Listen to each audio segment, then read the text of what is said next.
Well, Wyze is at it again, making different things other than their core cameras. In this case, a smartwatch. Hello, I am Wanderer001, and this is my review of the Wyze 44mm smartwatch. There are a lot of other reviews out there of the smartwatches, of the 47mm smartwatch from Wyze. There are not many of the 44mm versions, and I want to tell you, there are some major differences when it comes to the software that you run on the smaller version compared to the larger version. Primarily, I got the smaller version, well, because I have smaller wrists, and when I rock something like my Pro Trek here, it is a honker on my wrist, and it looks just crazy. Even when I wear my smaller G-Shock Golfman, it still takes up a suitable amount of wrist space. So the 47mm version would have been a little large for me. However, the 44mm fits quite nicely. And as much as it pains me to say this, this would probably be a better size for a woman's wrist or a small child's. I mean, I will admit it, I have small, dainty wrists. So what you're looking at with the Wyze 44mm is, well, let's start with your band. You have your classic rubberized band. You can tell I was wearing this right before the review because it does not look great.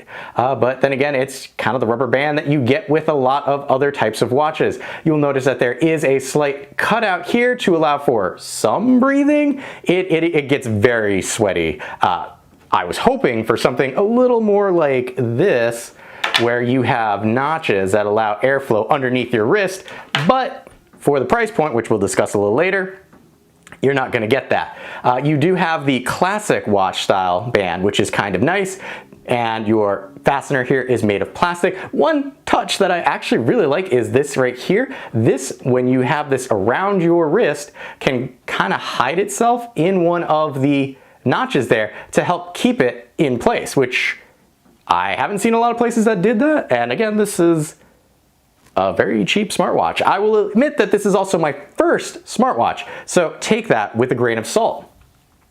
After the band, well, the primary thing you're considering is the smartwatch itself. So the casing for this is actually made of 6061 grade aluminum. I'm not gonna lie, when I first got this, I thought it was actually plastic. It looks kind of plastic because it's a very muted coloring for it. It's not shiny, it's aluminum. It helps keep the watch very light, which is kind of nice. It also is, scratch resistant. I've kind of banged into it quite a few times. You can see a little bit in the corners because that's where I tend to hit watches. But it's held up very nicely so far. The casing also has a singular button on the right-hand side. Nice, easy to find. Press on it and it will turn your screen on or cycle through to the next screen. And that's it. It does not turn the screen off. I kind of wish it did, but I could see why they didn't do it. The case itself is also water resistant up to 2 meters for 30 minutes, which is kind of nice. So if you do splash some water on this, you don't have to worry about it. The one issue that I have found with the screen itself is that it does have a similar problem, shall we say, that the original fitness tracker that Wyze had first come out with had originally, which is that water running across the screen can cycle through the screens. I don't know why that is. I can't tell if it's touchscreen sensitivity, if it's a software thing. They have not yet fixed it on the band as far as I know, but kind of looking and hoping that they do the smartwatch. On the back here, you are looking at your charging port right there. What you get in the box is a proprietary charging cable, has little magnets that help put it into place, and I will say that when you're first setting this up, if you don't know what you're doing, the magnets really only go one way. So you kind of have to make sure that you have this in place correctly. But you get one proprietary charging cable for that, no wall wart, so you will need to use a charging brick. You also have your sensors for your blood oxygen levels as well as your heart rate. The blood oxygen level is a PPG sensor, which is supposed to be 70% to 100% measurement range with 940 nanometer to 660 nanometer wavelength. Well, what does that mean? It's all talking about accuracy. Well, how accurate is the measurements that you can get with this? Well, let's take a look and find out. All right, now it is measuring the heart rate. Over on this side, it is indicating 119. And here it's 16, 15. So there appears to be a 1 well, much more now, but there appears to be a small discrepancy between something like this and the one that you have sensor-wise on your wrist. It's not terrible. Again, these things are not super accurate. They're to give you a baseline or a generalized reading. We'll do our oxygen next. So we have on this side 97% oxygen level, and then we'll check over here. And again, they're tools, they're not medical devices, but they are to give you a generalized understanding of how things are going. This one takes a little longer. You can see that line around the outer side there as it's measuring, getting to a point where it will display a measurement. Hopefully right there. Okay, so 98% versus 97%. So again, it dropped down to 97. So now the two are reading the same, but it looks like you're looking at about a 1 to 2% difference between a device like this and the sensors on your wrist. Those charging ports on the back are also how you initialize the setup of the smartwatch. Yes, because you will need a Wyze account and the Wyze app on your smartphone in order to sync up your data. So why don't we use this as an interlude into actually seeing what the setup of the Wyze watch looks like. This is setup of the Wyze watch. This will be the same for whether you have the 44 or the 47mm version. So right out of the box, you see it has a sticker on it letting you know you have to charge it to activate it. So we're just going to take that sticker off, and there you can kind of see the watch face itself, after which we spin it around and we take off the protective bit in the back, because to actually start the setup process for this, step one is to take the proprietary charging cable and attach it in order to boot the watch up. All right, so that'll be interesting for later. That's proprietary as to which pin goes where. But we missed a little boot notification with Wyze logo popping up there. There's a QR code that popped up on the band. So what we're gonna do is we're gonna go back and go to the app and say add a band, and then we should be able to put in that information. So off camera, I have the now powered up band. We're going to select add a device. Now it's broken down into these lovely unique categories. So we are going to say lifestyle. There we go. Got the 44 or the 47 watch. We're going to say 44 because that's what we have. All right, so it wants, camera lighting, gotta love that. It wants to allow the Wyze app to take a picture because it's going to want to take a picture of that QR code. In my case, since I'm doing this on Android, I will say only this time. And now it wants me to go over and scan that QR code. So we're going to do that off camera. So it did take a minute there to line things up, but it is in the pairing process at the moment. So you're going to want to keep the watch nearby. And we're going to bring that into frame now because the watch says pairing. You're going to say OK to finish the pairing process, which I did, and the QR code popped back up. So we're going to see, all right, pairing failed. We're going to try this again. QR code is still showing up on the band itself. It is now showing OK. We're going to select OK again, and we see pairing. Oh, this time we are successful. You have to pick which hand you want. Well, it did say which hand did you want to wear this on, but apparently me picking it up and moving it kind of messed with it. So we're going to click back into that. So connected, disconnected. All right, it's giving me an error code. That's interesting. See if it connects again. All right, there's a firmware upgrade that needs to happen. Question is, will this take as long as the firmware for the Wyze headphones? Review over there in the corner. We'll make a notation of the time. It is 10:28, and we will not make you sit through that. So we'll come back and hopefully that'll be done. Okay, so it says that the firmware is up to date. However, it is rebooting the device. It took all of about 5.5, 6 minutes. So the watch right now is not usable because, well, it's rebooting. Thankfully, the firmware did not take the stated 20 minutes to actually download and update. Part of that might be due to, your Wi-Fi connectivity. So the faster that you can download, the faster you will get your firmware updated. So again, it says it'll reboot in 3 minutes. We'll take it at its word, and I'm not going to film that portion. All right, so it finished rebooting, and there we go. We got the watch face. and it requires you to enable background app refresh. Your watch needs this because the app is running in the background to perform certain features, so you can either dismiss this or you select learn more, and then it kind of tells you why keep it running in the background, and then it's showing me my phone model, which is a Google. And then we can go to settings, app notification, Wyze, advanced battery, background, blah, blah, blah. Or we can just go to set and it brings you right into where you need to go. 96% battery, which is good. So it shows that, they ship this with a full battery. Not terribly difficult at all to set up, which is very nice. Coming back to our button on the side here, this also acts as a power/reset button. If we press and hold on this, you will be brought to a secondary menu where we can power off the device or restart the device. Powering your 44mm watch is a 250 milliamp battery, which, depending on usage and when you actually charge it, can last ridiculous amounts of time. Wyze states 9 days of use. I've gotten anywhere from 8.5, 9 to 14 days, depending on what I was actually doing with this. Also, at what level I was allowing the battery to get down to. In some cases, I would get it down to 10% and then charge it, and then other times I was taking it down to completely dead. Depending on what level you start charging it at, you're looking at about 2 hours plus to recharge your device. If you wait for that 10%, you'll be getting closer to that 2-hour range, but if you bring it down to dead, you're looking at more like 2 hours 15 to 2 hours 20.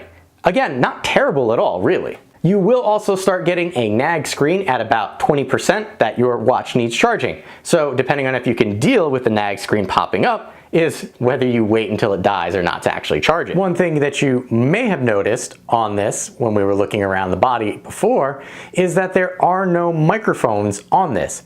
So you cannot talk to this and ask Alexa questions like you can with their fitness band. Likewise, you cannot use this to make calls. You can decline a call using it, but you cannot pick it up. So really, the primary means of communication this device has with you is that it vibrates. And depending on situational awareness or your tolerance for vibrations of certain types, it might actually be unnoticeable in certain aspects. Using it for an alarm to wake up, if you're a heavy sleeper, you might not notice those vibrations. It's not terrible, but again, it is a data point to keep in mind. Now that brings us to the actual screen of this device. It is a 1.4-inch screen size, and one of the largest complaints that I have is compared to the 47mm version, the 44mm version has these super large bezels on the top and bottom, and I don't know why there's all that wasted space. It kind of upsets me that it looks like that. But when we actually turn on our device, you kind of see a little better the wasted space. You also may have noticed a little sluggishness when flipping screens, and that is most notable when you bring in your notification shade. You can see it's kind of chunky when scrolling, and it's part of the price point that you get for this. It's not terrible, but it is definitely noticeable on particular screens. There also is no adaptive brightness for this, and that means that you have to come down here and adjust your brightness from 1 to 5. Now, when set at 5, you can kind of see it outside without a real issue. I do 1 to 2 inside and just generally leave it at that, and then kind of cup it if I need to see it outside. It does have a tilt to view option, but I found that on my particular wrist and where it sits, it's not super effective, so I find myself tapping the button on the side a little more than I thought I would. Again, not terrible, but just a data point. Now, you saw me looking at the user interface when I was swiping from left to right, and I will say that the user interface actually is different than you get with the 47mm version. Why Wyze did that, I am not sure, but let's use this as a jumping off point to check out the interface for the Wyze 44mm watch. This is navigation of the Wyze 44mm smartwatch. When you first either tilt up or touch the side of the watch, you will be brought to the watch face. Depending on what you select is what will actually show up here. To change your watch face, when on, all you have to do is press and hold the center of the watch face until you get this blue outline that zooms in. From here, you can swap between your watch faces. And whatever you happen to be on for the last one will become your watch face. Now, the navigation is fairly simple with your watch face. If you pull up from the bottom, you are brought to either the brightness, where we can change this all the way up to level 5.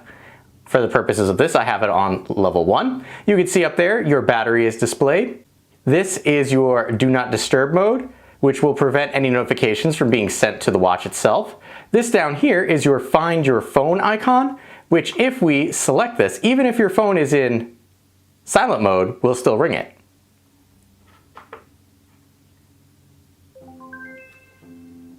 As you can hear, slightly off camera. Down here, this is our settings area. We can come into here and it will show us watch info. I'm not going to show you that because there's private information. Brightness, we have a toggle just for our brightness here. To go back to a previous screen, simply swipe from the left-hand side. Do not disturb mode, we can turn on do not disturb mode, which is that quick toggle that we were accessing before. Scrolling down, you have heart rate. Selecting this will allow the watch to continuously monitor your heart rate. So within normally 5-minute intervals, it will take your heart rate so that it can chart it. Regulatory, well, information about the watch, FCC filings, all that fun, happy stuff. Scrolling down, you can restart your Wyze watch from here, or you can reset your Wyze watch from selecting one of those two options. We're going to swipe to the left again, and then one more time. Oh, and then down, because this was our original menu that we swiped up from. If you swipe down from the top, you will have your notification shade. So any email notifications, text messages, phone calls, that'll all be listed there. Phone calls can be terminated from the watch by clicking a hang up button, but you cannot pick up the phone call from the watch itself. If we swipe over to the right hand side, here you're brought to your quick apps. Selecting the first one here, activity, that lets you know how much you've walked, how many calories you've burned, your heart rate per minute, and then hours sleep. This is the only thing that you can see when you swipe over from that. And the step count's a little low because, well, I forgot to wear this today. Sports, what this will allow you to do is in 3, 2, 1, go, it will monitor your miles run, time, beats per minute, and then calories, and then your average time. And then to finish your run, you actually have to press on the side button there. And we're going to say finished, and it's going to say that it wasn't long enough to actually register as a run, and I'll say that's fine. This is the only activity that the sports mode will actually track. Coming down, we have heart rate. If we are wearing this correctly, it will measure your heart rate. So 3, 2, 1, and it will give you a heart rate reading based on the flashy lights that you see there in the background. We're going to swipe to the left. You have your blood oxygen level. Again, selecting this, please wait while it measures. Again, from resting position, you will have a red light that will calculate your blood oxygen level. Coming down further, we have alarms. I'm at a loss for the alarms themselves.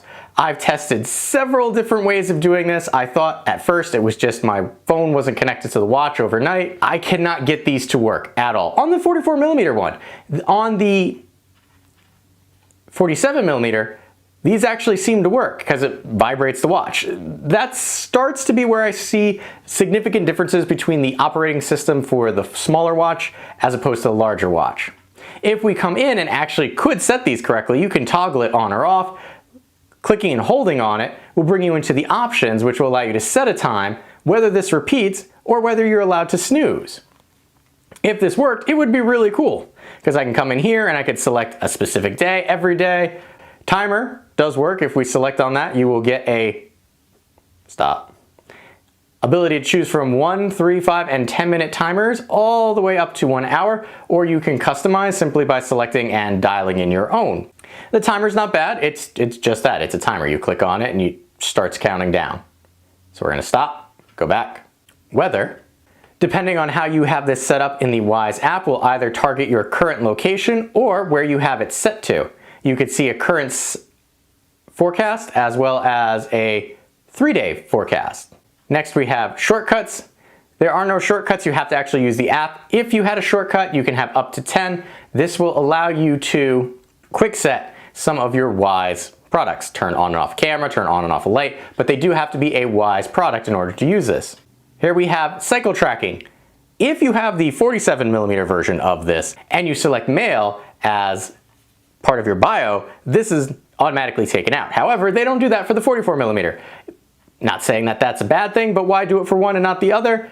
If you need to track your cycle, you can do so right there.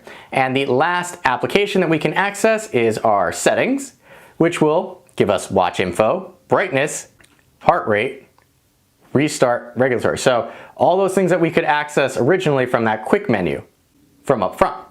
Now our watch faces, one thing that the 44mm does have over the 47 is you can have up to 6 different watch faces. However, selecting a pull down from the left does nothing. You do not get those extra screens that you do with the 44mm. If for whatever reason you need to restart the watch because the screen is unresponsive, it happened to me once, just click and hold on the power button and then you can power off or restart your device and simply tap to bring it back. So that has been the navigation for the Wyze 44mm watch. So there you saw. If you've looked at the 47mm watch, you know that there are some striking differences between that and the 44mm. Why they did that, I do not know. Well, the other way that you can control your Wyze watch is actually through the Wyze app. So let's take a look at what that looks like for the 47mm version. This is the app portion for the Wyze watch 44mm. To start, we just come in here and we select the Wyze watch. And you'll notice the first thing that you do is sync your data. If you haven't synced any data recently, that might take a little longer than what you saw. It will display your battery percentage right here. You can see I'm at 95% currently. You also have your selection of watch faces. Now the Wyze 44mm watch can hold up to 4 watch faces at once. Currently, these are the watch faces that I have on my watch for display. If I wanted to change that, I can simply come to edit, and here we can see they've actually increased it, so you can have 4 of 6. So this is only 4 of the 6 possible. For the 44mm, you have a smaller selection of watch faces than you do with the larger band, which kind of annoys me a little bit, but you have some planetary themed faces right there. You have some flower faces. You have color, which really is just a black face with a colored indicator for the second hand. These are actually the ones that I tend to use the most. One, because it helps save battery, because black background, and just a color accent for the second hand. You've got mixed number, where you only actually have 1. You've got hollow numbers, and you have numerical here. All the way at the bottom, you have the possibility of photos. So what this is here is the date and time display, and then in this black space, you can stick a photo. So if I select this one, I can select add, and that will add it. We can change our font color here, and you can see dynamically it's changing up there. So if I do that, and then I would come to background and select a photo. I won't be doing that because I don't want to show my library. But once we do that, it will add this to the watch. So let me quickly take a photo, and I will take a picture of my camera, and then here is the watch face. So you gotta carefully pick where you want that to go. Select that. There we go. That's gonna be my watch face. I'm gonna hit OK, and there you can see there's my watch face. So maybe I want to move that clock and date around there. I will select add, and then the new watch face will be added to my watch. Now you will see this will take a little bit of time to actually do, so it's not instantaneous, but this is going to give you an idea of the actual time frame that it takes to get from here to my watch. And there we go, that's done. So if we put our app down for 1 second, we can see my watch is installing the new watch face. So this is the second part of that. You obviously will need to be connected via Bluetooth. And there we can see, there is my new watch face that I just took and updated with the Wyze app. What we're going to do now is we are going to hit back because we're done with our clock faces, and there you can see there are all my clock faces. And I spoke incorrectly before, like I said, there are 6 possible watch faces that you can have. Coming down, we have your notifications area will allow you to pick what types of notifications you want to receive at all to your Wyze watch. By default, you can see up here you have the option for phone calls and text messages. Under Other applications that are automatically recognized by the Wyze app and watch are your Wyze, Instagram, Gmail, calendar. Everything else that you may get notifications from on your phone fall under other. You will notice that sometimes these messages up here will show up as other on your Wyze watch. Keep in mind, when I did this originally, I could not get notifications from anything under the other applications, but an update to the Wyze firmware made it so that you have to allow 2 different permissions to run in the background in order to get these to work on your watch. One would be to allow the Wyze app for the watch back, because now we're going to go to stretch reminder. What this will do is, after 50 minutes of inactivity from the watch being dormant, but why not have the same little reminder? Save yourself some trouble. You see a little stretch icon on your screen and buzzes your wrist. You can quickly tap the button on the side of the watch to tell it to go away, or you can actually get up and do what it says. You can also set this between a time frame. So for me, I set it between 10 a.m.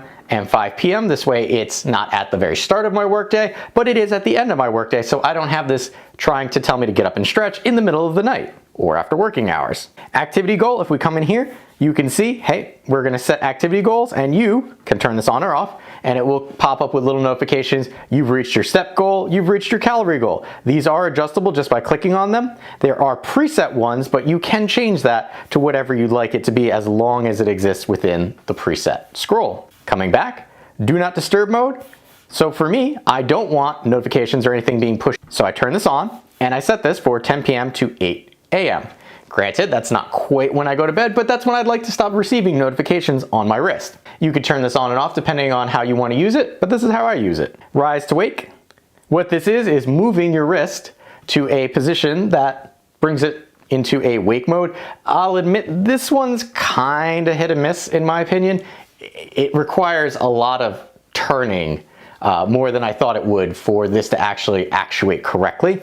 The beauty of it though is you can set a start time and an end time for when you'd like that to happen, because you don't want to be raising your wrist in the middle of the night and have this screen blaring in your face. So set a start time and end time if you're going to use this. Next, which side are you wearing your wrist on? In my case, I'm wearing it on my left hand, but you could choose left or right simply by clicking right here, which seems a little odd because you want to click up there. Scrolling down, running in the background. Well, the Wyze app does need to run in the background, so you just have to indicate what your phone is, and then it will take you to the menu where you can tell it to run in the background. Coming down, weather app. You can either have it set to automatically pick up the weather based on your location. I have that currently toggled off because right here it will show the city where it last picked up your weather. In my case, I have just told it, I'm in Gettysburg, tell me the weather in Gettysburg, and that will be displayed in the weather app on my wrist. You can change your temperature units between Fahrenheit and Celsius, and that is the weather app. Shortcuts? Well, right now I don't have any shortcuts, but you can have up to 10 shortcuts accessible. I don't really like the way that the shortcut works because there's like 3 to 4 levels of screens that you need to actually get to your shortcuts. But if we were to create a new shortcut, we would simply say add a shortcut, and then just like you would with your rules for one of your other Wyze products, whether that's a Wyze cam or a Wyze bulb, you can set parameters as to what happens when you press this shortcut button on your wrist. So you could turn on a Wyze bulb, you could turn on or off a Wyze camera, all from your wrist. It's a nice add, but in my opinion, not the best use of the watch. Coming down to the bottom, that was all just on our watch tab. If we come over to our data tab, this is where all the information that's being sucked out of your watch is ending up. Here we could see steps based on the current date and time because everything's sunk, 8 calories, the O2, heart rate, and sleep. I did not wear the watch this morning, so that's why a lot of these are off, but if we click on any one of these items, you could see that it's broken down to today. I can select week, or I could select month, and here you could see, and then it says monthly total, daily average. We can even toggle between months if we want to, and that is for each of these items. So here we can see calories, I can go to month, that's a basic listing of the calories. So because the O2 sensor is not running constantly in the background, or doesn't have the option to run constantly in the background, you'll notice that there's a lot less data for that. However, heart rate, because I have that running all the time, you can kind of get an idea here of heart rate. And again, last one, and then a range. Sleep was interesting. I kind of know I don't sleep very well. Here you can see average awake 32 minutes for this month, 4 hours of light sleep, 4 hours of deep sleep. If we come back to the previous month, monthly data right there, you can see it's about the same, but it is color coded so that you can see this data if you wanted to. Now, the major difference between the 44mm and the larger Wyze watch is this data, or at least some of this data, is visible on the watch if you get the larger one. If you get the smaller version, none of this is accessible, which kind of upsets me. My information, that's going to show you your information, male or female, year born, weight, height, and we're just not going to show you that.